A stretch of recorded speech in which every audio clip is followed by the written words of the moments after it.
Hi all. So ఇక్కడ చూస్తున్నారు కదా, శారీ ప్రీప్లీటింగ్ అయితే చేస్తున్నాను. మనకి ఫంక్షన్స్, పెళ్ళిళ్ళు, పూజలు, వ్రతాలు ఇవన్నీ ఉన్నప్పుడు కొంచెం కాస్ట్లీ శారీస్ పర్ఫెక్ట్గా అయితే కట్టుకునే టైం ఉండదు. అంత టైం కూడా ఇవ్వరనమాట ఇంట్లో వాళ్ళు. ఎంతసేపు రెడీ అవుతావు అని చెప్పేసి ఇక పక్కన గొడవ అయితే సరిపోతూ ఉంటుంది కదా. సో అలాంటప్పుడు ఇలా శారీ ప్రీప్లీటింగ్ చేయించుకుంటే మెజర్మెంట్ కరెక్ట్గా తీసుకుంటాం కదా. అలా కరెక్ట్గా తీసుకున్న మెజర్మెంట్ తోటి శారీ ప్రీప్లీటింగ్ చేస్తాం కాబట్టి 1 మినిట్ శారీ లాగా ఈజీగా వేర్ చేసుకోవచ్చు. అలానే మనం మామూలుగా శారీ కట్టుకుంటే చెస్ట్ దగ్గర ప్లీట్స్ అనేవి అటు ఇటు పోతూ ఉంటాయి, ఆ కుచ్చిళ్ళు అటు ఇటు వెళ్ళిపోతుంటాయి, కొంచెం ఎక్కువ వస్తాయి, తక్కువ వస్తాయి, చీదరగా ఉంటుందన్నమాట. సో అలా ఏమీ లేకుండా మేము ఐరన్ చేయడం వల్ల ఆ ప్లీట్ అలాగనే నీట్గా, మీరు ఎన్ని గంటలు చీర కట్టుకున్నా నీట్గా ఉండిపోతుంది అనమాట. సో అదే మెయిన్ శారీ ప్రీప్లీటింగ్ అందరు చేయించుకోవడానికి రీజన్ కూడా అదే అనమాట. చాలా నీట్గా ఉంటుంది. సో అందరికీ కూడా అది రావాలండి చేయడం. ఎందుకంటే కొన్ని శారీస్ అనేవి ఐరన్ బాక్స్ ఓవర్ హీట్ ఉంటే కాలిపోతాయి అన్నమాట. కాలిన శారీస్ మళ్ళీ వాళ్ళు దేనికి యూజ్ చేయరు కదా. కాబట్టి హీట్ ఎంత పెట్టాలి, ఏ క్లాత్కి ఎంత హీట్ అనేది మెయింటైన్ చేయాలి అనేది నాలెడ్జ్ ఉన్న వాళ్ళకే కొంచెం ఐడియా అయితే ఉంటుందన్నమాట. సో నేనైతే శారీస్ 2 శారీస్ వచ్చాయి. ఆ 2 శారీస్ కూడా వెంటనే శారీ ప్రీప్లీటింగ్ అయితే చేస్తూ ఉన్నాను. చూసారు కదా, బ్యాక్ సైడ్ ఇందాక చేసిన బ్లూ అయితే అయిపోయింది. సో ఇప్పుడు గ్రీన్ది కూడా నేను చేసేస్తున్నాను అనమాట. ఇది చేసిన తర్వాత ఇంకొక శారీ కూడా వచ్చిందండి. నైట్ 9:30కో ఏమో వచ్చింది ఒక ఆమె అప్పుడు యూ కటింగ్ చేసుకొని, అక్క నైట్ పూట గృహప్రవేశం ఉంది, నేను పలానా వాళ్ళ రిలేటివ్ని, మీరు చేస్తున్నారని తెలిసి వచ్చాను, వెంటనే ఇచ్చేయరా అని చెప్పి రిక్వెస్ట్ అయితే చేయడం జరిగింది. ఇంకా అలా రిక్వెస్ట్ చేసినప్పుడు మనం కాదనలేం కదా. సో నైట్ పూట 10కి నేను ఆర్డర్ అనేది తీసుకున్నాను. నాకు 10 నుంచి ఒక అరగంట నుంచి 3/4 గంట టైం అయితే పట్టింది.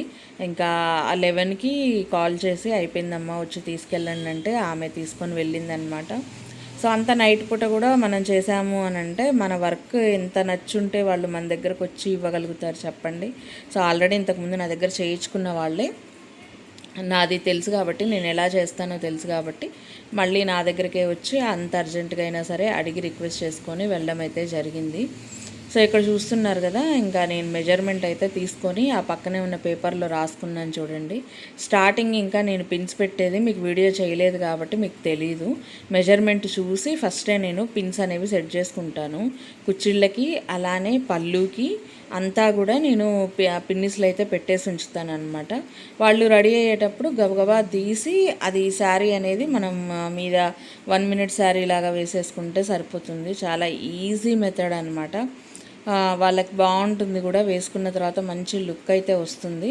సో చూసారు కదా, నేను కరెక్ట్గా ప్లీట్స్ అయితే సెట్ చేసుకుంటూ ఇలా ఫోల్డింగ్ చేసుకుంటున్నాను. శారీ ఫోల్డింగ్ నాలెడ్జ్ ఉన్నోళ్ళు అయితే నేను ఎలా చేశాను ఏంటి అనేది వాళ్ళకి అర్థమైపోతుంది. సో నాలెడ్జ్ లేకపోతే మాత్రం అది నేను ఏం చేశాను అనేది పూర్తిగా అర్థం కాదు. చిన్న చిన్న టిప్స్, ట్రిక్స్ అన్నీ కూడా ఉంటూ ఉంటాయండి. శారీ ప్రీప్లీటింగ్ కూడా 2 రకాల మడతలు ఉంటాయి, రైట్ సైడ్ ఒకటి, లెఫ్ట్ సైడ్ ఒకటి అని చెప్పి.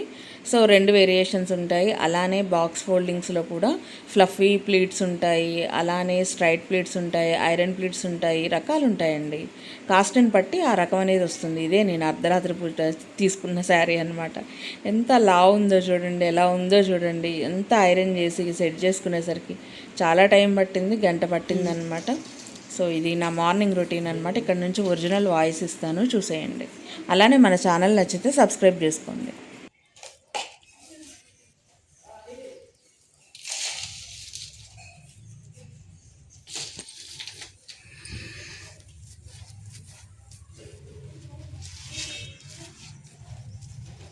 డ్యూరేషన్ ఎక్కువ వస్తుంది.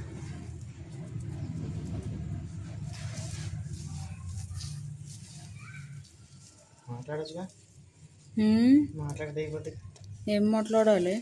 కష్టపడుతున్నావు ఈరోజు మొత్తం చెట్ల గురించి.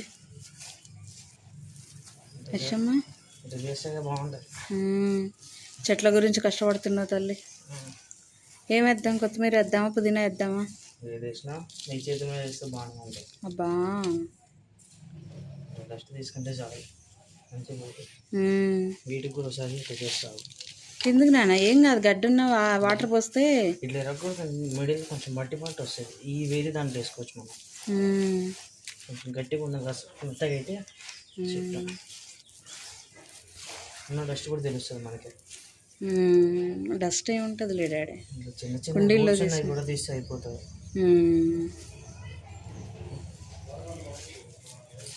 ఇప్పుడు కరెక్ట్. రేపు ఒక దాంట్లో పుదీనా కొత్తిమీర వేసేస్తే నీట్గా ఉంటుంది కాస్త. ఇట్లా మొత్తం మట్టి వేసుకుని ఇందాక రాళ్ళు ఉన్నాయి చూడు, లేవు. ఇట్లా చేసుకుంటే బెస్ట్. ఆ పైనే పెట్టేద్దాం రేపు అవి సీడ్స్ తీసుకొచ్చాక.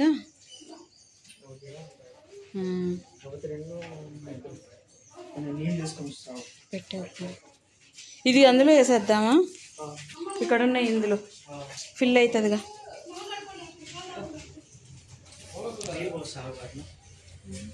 పోసా వీటికి నేను పోసేది ఇది. ఓకే. మొత్తం తెరవాలి.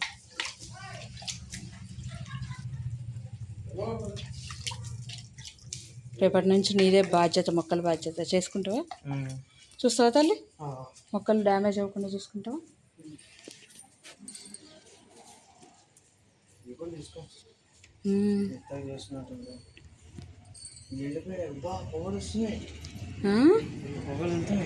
అంటే పూర్తిగా ఎండు ఉంది అందుకని. సేపు అయితే మొత్తం పొగలు వచ్చినాయి. అసలు కింద నీళ్ళు కూడా రావట్లే, ఇంత ఎండిపోయినది. మట్టి అంతా డ్రై అయిపోయింది. సౌండ్ వస్తుంది. ఏం సౌండ్ వస్తుంది? ఇందులో వినపడదు, మొబైల్లోకి రాదు.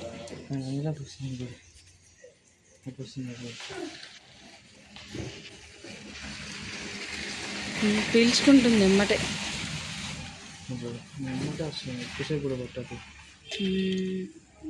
బాగా ఎండు ఉంది కదా మట్టి. ఫిష్లకి మనం కింద ఏం పెడతాం అమ్మా డెకరేషన్కి? ఫిష్లకి స్టోన్స్ సపరేట్ ఉంటాయి నాన్న. ఎక్వేరియంకి స్టోన్స్ సపరేట్గా తీసుకోవాలి. పోయినసారి మనం తీసుకున్నాం. డెకరేషన్ ఎట్లా? డెకరేషన్ ఏముంటుంది బౌల్కి? చిన్న బౌల్కి అవి ఉండడానికి ఉండవా? పడుకోడానికి అట్లా ఉండదు, నీళ్ళల్లోనే కదా. ఇంకా ఎట్లా పడుకుంటాయమ్మా అంత చిన్న? ఇంకా అందులోనే ఉంటాయి, వాటర్లోనే వాటికి లైఫ్. నీళ్ళే రావట్లే. అది ఇంకా డ్రై అయ్యింది, అందులో ఏం లేవుగా. ఏదన్నా వేసినప్పుడు పొద్దానులే, మళ్ళీ ఎందుకు గోడల మీద పడుతుంటా. ఏం కాదు, లేదు. రేపు వీటి కింద ప్లేట్లు తెచ్చి పెట్టేసుకుంటే అయిపోతుంది.